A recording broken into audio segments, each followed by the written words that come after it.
إله إلا الله الله أكبر محمد رسول الله يا حبيب الله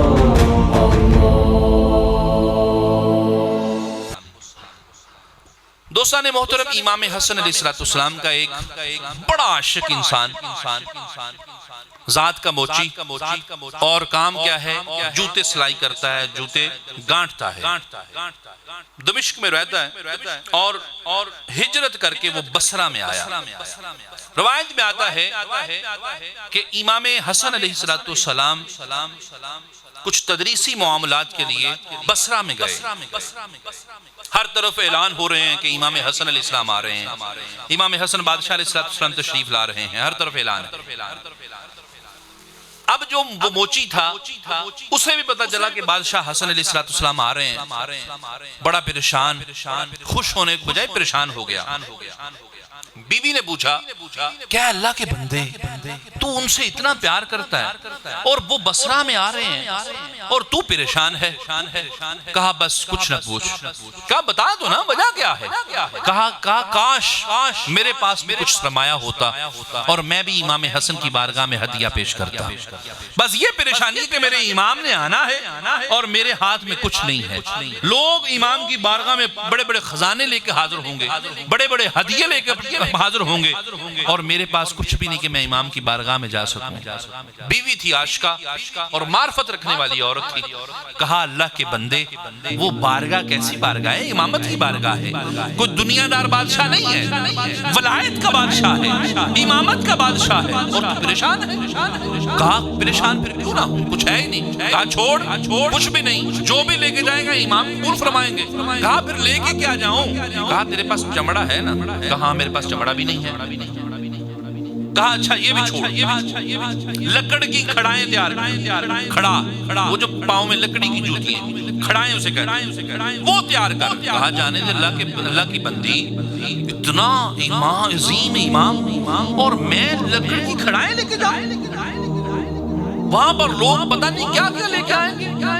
کہا اللہ کے بندے تو میری مان تو صحیح نا۔ خیر اس نے وہ لکڑی لے کے آیا، بڑی محبت سے جوتوں کو تیار کرنا شروع کیا، لکڑی کی جوتیوں کو ساری رات لگا رہا، کبھی اسے ادھر سے کبھی ادھر سے، کبھی پالش کرے، کبھی اسے کچھ کرے کبھی کچھ کرے، بڑا ڈیزائن کے ساتھ بڑی خوبصورت لکڑی کی جوتی بن گئی۔ اب صبح ہوئی، امام جہاں پر آنا تھا امام تشریف لے کے آئے۔ اب امیر شام کی طرف سے، ایک روایت یہ تھا کہ امیر شام خود، ایک روایت میں یہ تھا امیر شام کی طرف سے ایک وفد آیا، جو وفد 1000 سونے کی اشرفی اور اونٹوں کی ایک قطار لے کے آیا جس کے اوپر ساز و سامان تھا۔ اب وہ وفد بھی بیٹھا ہے، ادھر سے یہ جو موچی تھا، جو کوبلر تھا، یہ بھی حاضر ہوا۔ اب لوگ دیکھا کوئی کچھ لے کے آ رہا ہے، کچھ امام کے لیے کوئی کپڑے لے کے آ رہا ہے، کوئی بہترین دشت میں لگا کر کوئی ساز و سامان لے کے آ رہا ہے، کوئی اشرفیاں لے کے آ رہا ہے، یہ بھی حاضر ہوا۔ اب جب حاضر ہوا نہ، دیکھا لوگوں کی قطار، اپنی جو لکڑی کی جوتیاں آگے کی ہوئی تھی نا، شرم کے مارے پیچھے کر لی، ہاتھ پیچھے باندھ لیے، اور ہاتھ باندھ کیسے کھڑا ہو گیا۔ اب امام بات سنتے جا رہے ہیں، جو آتا جا رہا ہے اپنا نذرانہ پیش کرتا جا رہا ہے، سائیڈ پہ ہوتا جاتا ہے، اپنی عرض کرتا جا رہا ہے۔ امام سنتے جا رہے ہیں، اشرفیوں کا ڈھیر سائیڈ پہ لگا ہے، وہ جو امیر شام کی طرف سے خزانہ تھا وہ بھی اس کا بھی ڈھیر لگا ہوا ہے۔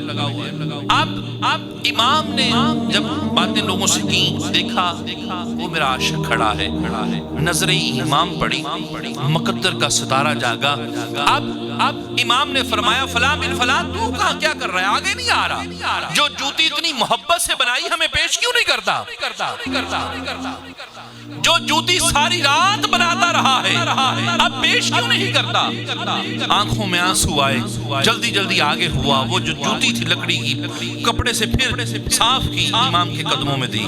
اب امام علیہ السلام نے اپنے نرم و نازک پاؤں مبارک ان جوتیوں میں رکھے، ان نالین میں رکھے، اور بڑا خوش ہو فرمایا اتنا خوبصورت ہدیہ بھائی، تیرا ہدیہ تو سب سے زیادہ خوبصورت ہے۔ اب واپس پلٹنے لگا، جب واپس پر فرمایا رک، جا کدھر رہا ہے؟ مولا حکم فرمایا یہ جو اشرفیوں کا تھیلا ہے نا، یہ جو ڈھیر ہے ساری اکٹھی کرو. ساری اکٹھی کی گئی، ایک تھیلے میں ڈالی گئی، ساری امام نے اسے پیش کر دی اور فرمایا پھر سن، وہ جو باہر اونٹوں کی قطار لگی ہے نا وہ بھی تیری ہے، وہ بھی لے کے جا. جب وہ پھر پلٹنے لگا فرمایا اور رک بات سن، یہ جو تیری محبت کا جو انعام ہے نا میں یہاں دے نہیں سکا، قیامت کے دن میں تیری شفاعت کرواؤں گا کہ تو میرے لیے نالین لے کے آیا تھا. پھر جانے لگا فرمایا اور رک بات سن، پھر واپس آیا. مولا حکم فرمایا یہ سب کچھ تیرے لیے تیرے تنہا کے لیے نہیں ہے، بلکہ جس نے تجھے جوتیاں بنانے کا مشورہ دیا تھا نا اس کے لیے بھی ہے. میں کل قیامت کے دن اپنے نانا سے عرض ضرور کروں گا. اللہ اکبر، ایسا کریم بادشاہ